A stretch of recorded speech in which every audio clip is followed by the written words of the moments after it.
Hi guys, so this week I have this week I have a different kind of video for you. I'm just going to show you the books that I have sitting on my bookshelf that I have yet to read. Some I've had for 1 year, less than a year, more than a year. Yeah, these are just books that I've just never gotten around to reading. I'm going to show you them. Okay, we're going to start with the two smallest books that are sitting on the top of my pile.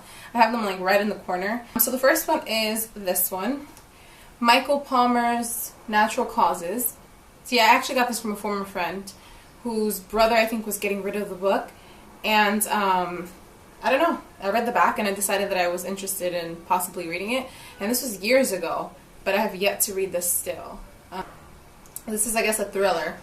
Some doctor races to the hospital to save a woman from whose normal labor has become a matter of life and death, and there are other women that are suffering the same way.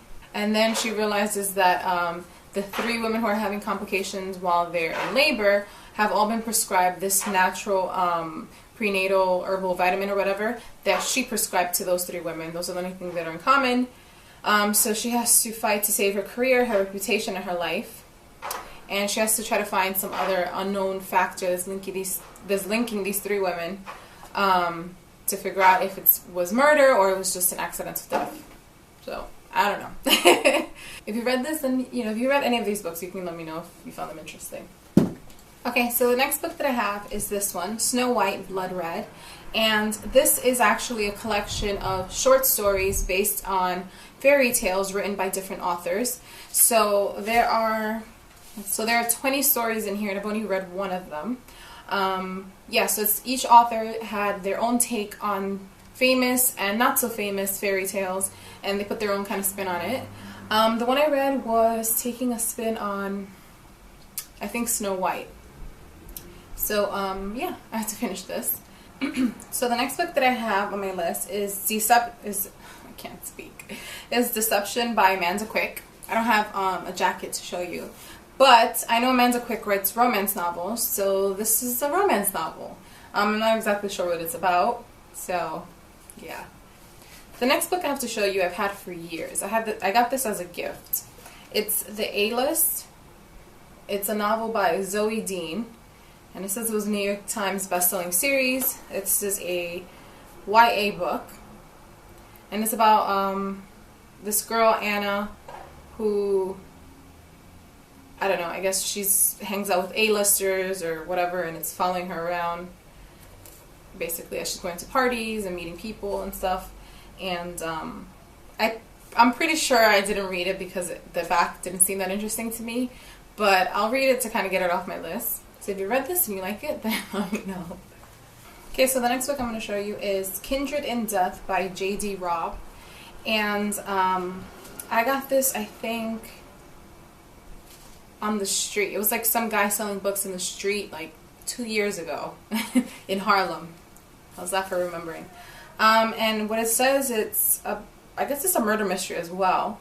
The newly promoted captain of the NYPSD and his wife return a day early from their vacation. They're looking forward to spending time with their bright and vivacious 16-year-old daughter who stayed behind. But when they come home, they end up finding her brutally murdered in her bedroom, and her body shows signs of trauma.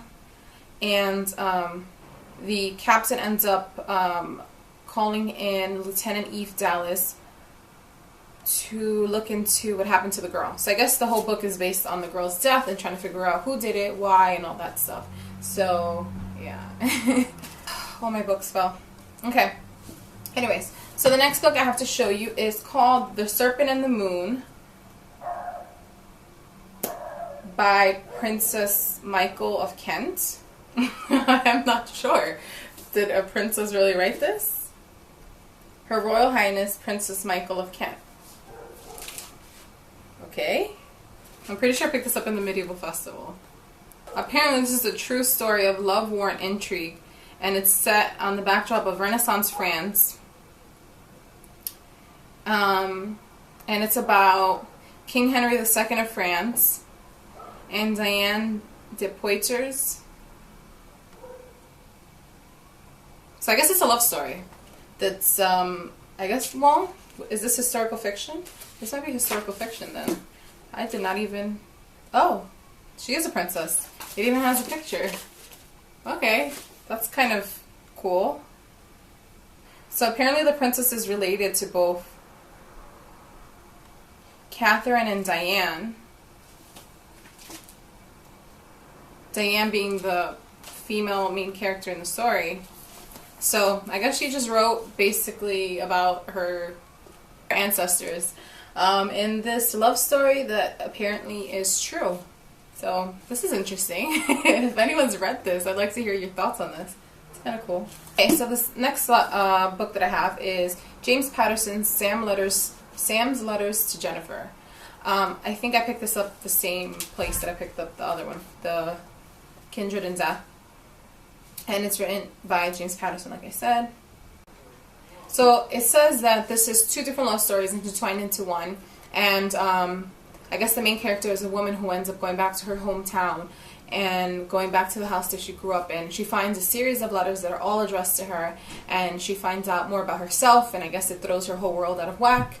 Yeah, so I don't know what this would be classified under. I think this is non-fiction. Oh, well, it's fiction. Never mind. It's fiction. Ooh. Okay, so the next book that I have to show you, I bought this in Barnes & Noble last year, and I took the jacket off because I always take my jackets off the books. I don't know. Yeah, it's called Angelology, and it's written by Danielle Trussoni. Yeah, I picked this up in the bargain bin, I'm pretty sure. And basically, it's a story that follows a nun in New York who unwittingly reignites an ancient war between angelologists, which are a group who study angels, and a race of descendants of angels and humans called the Nephilim. The story blends ancient biblical pericopes, the myth of Orpheus, and the fall of rebel angels. So it's basically just about angels, and she's a nun in New York. And I did start reading this last year. Like, I read maybe a chapter, or not even a chapter. I read a few pages in. But I don't know. I just couldn't get into it at the time, so I have to give this a try again. What I found was really cool was that the main character, she has the same birthday as I do, which is weird because I've never met anybody who has the same birthday as I do, and I've never read of a character that has the same birthday as I do, so that was cool. So the next book I'm going to show you is this. It's missing the jacket because I think, yeah, I'm pretty sure that I took the jacket off of this, and I'm not sure where it is. But it's Her Fearful Symmetry by Audrey Niffinegger? I'm not sure how to say her name. Okay, so since I don't have the jacket, I had to look online what this was about. And it says, they're twin girls, Julia and Valentina, and their aunt Elspeth ends up dying of leukemia and leaves them an apartment which is located beside a cemetery in London. The twins are American, and they've never been to England, I don't think. And I guess, I don't know, stuff happens there. I'm not really sure. The synopsis is like super long. Okay, so the next book that I have is Terry Goodkind's The Law of Nines. I picked this up because it was on bargain. And I am a fan of Terry Goodkind's The Sword of Truth series, which I love. I love, love, love, love. I could like, I love it so much. So I do like him as a writer. Yeah, so I already knew about The Law of Nines, but I just never bought it because, I don't know, I just never bought it. But I saw it on the bargain section in Barnes & Noble for like $6, and I decided that I was going to pick it up and give it a try. It follows some guy, I think he's like a 27. Yeah, 27-year-old guy named Alex, he's a struggling artist. He ends up saving this woman, and from saving this woman, he ends up putting himself in danger, and everybody that he loves is in danger, and stuff hits the fan, basically. Okay, so the last book that I have to show you, I also got from Barnes & Noble and on sale for $7.98. It's H.P. Lovecraft's Great Tales of Horror. So these are all, I don't think it's all of his stories. So this features 20 of his most famous stories inside. As you can tell, it's pretty dense. And he's supposed to, I have never read anything about him, but I have heard that he is, or he was, a great horror writer. And I do like a bit of horror, so I decided that I was going to pick this up and read it, but I haven't even gotten through reading it. I don't know, once I know that it's a short story, it takes me a bit longer to read, to get around to reading it. So, that's that. Okay, so those are all the books that I have on my to-read list. Yeah, I have a lot of books that I have to read, and I know I'm going to end up buying more books, so it's going to be pretty crazy. Hopefully I can get through at least half of them this year. That'd be really good. So we're going to set that as a goal. I'm going to leave you guys off with a question, as usual. How many books do you have on your to-read list? Yeah. How many books do you have on your to-read list? And I'll see you guys next week for a new video, and that's it. Bye!